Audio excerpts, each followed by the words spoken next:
రాఖీ పండుగ సందర్భంగా తన సక్సెస్ సీక్రెట్ ఏంటో చెప్పారు బీఆర్ఎస్ ఎమ్మెల్యే మల్లారెడ్డి. అంతేకాకుండా తన రాజకీయ భవిష్యత్తు పైన క్లారిటీ ఇచ్చారు. ఈ రాజకీయాలు వద్దు మొర్రో అంటున్నారు. ఇంతకీ ఆయన సక్సెస్ కి కారణం ఏంటి? రాజకీయాలు వదిలేసి ఏం చేయబోతున్నారు?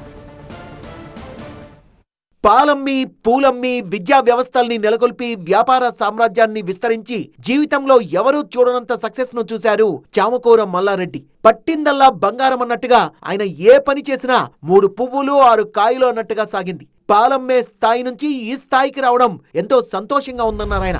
రాఖీ పౌర్ణమి సందర్భంగా తన జీవితంలో జరిగిన విషయాలన్నీ గుర్తు చేసుకున్నారు ఆయన. రాఖీ పండుగకి తన విద్యా సంస్థలకి ప్రత్యేక అనుబంధం ఉందన్న ఆయన ఇదే పౌర్ణమి రోజున తన తొలి కాలేజీ ప్రారంభోత్సవం జరిగిందట. నేను ఫస్ట్ ఇంజనీరింగ్ కాలేజ్ స్టార్ట్ చేసింది కూడా రాఖీ పౌర్ణమి రోజే 2002.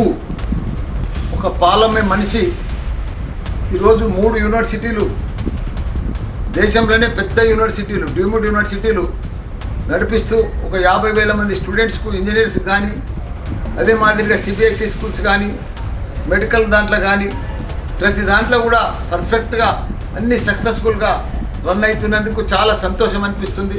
రాజకీయంగానూ ఎన్నో పదవులు ఆయన్ను వరించాయి. ఎంపీగా, మంత్రిగా చేసిన అనుభవం అయింది. ప్రస్తుతం బీఆర్ఎస్ ఎమ్మెల్యేగా కొనసాగుతున్న మల్లారెడ్డికి రాజకీయాలపై ఆసక్తి తగ్గిపోయిందట. రాజకీయంగా బీజేపీ వైపా, తెలుగుదేశం వైపా, లేక టీఆర్ఎస్ వైపా కాదు. నేను ఇప్పుడు టీఆర్ఎస్లో ఉన్నా. నేను ఇప్పుడు ఏ వైపు చూసేటట్టు కూడా లేని. ఇప్పుడు నాకు కూడా 73 సంవత్సరాలు అయింది.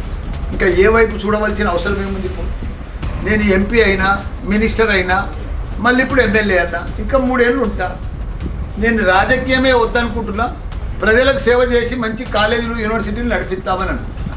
73 ఏళ్ల వయసులో ఈ రాజకీయాలు ఎందుకు అంటున్న మల్లారెడ్డి రిటైర్మెంట్ తీసేసుకుంటానంటున్నారు. వ్యాపారాలని చూసుకుంటూ చేతనైన సేవా కార్యక్రమాలు చేసుకుంటూ జీవితాన్ని గడిపేస్తానంటున్నారు.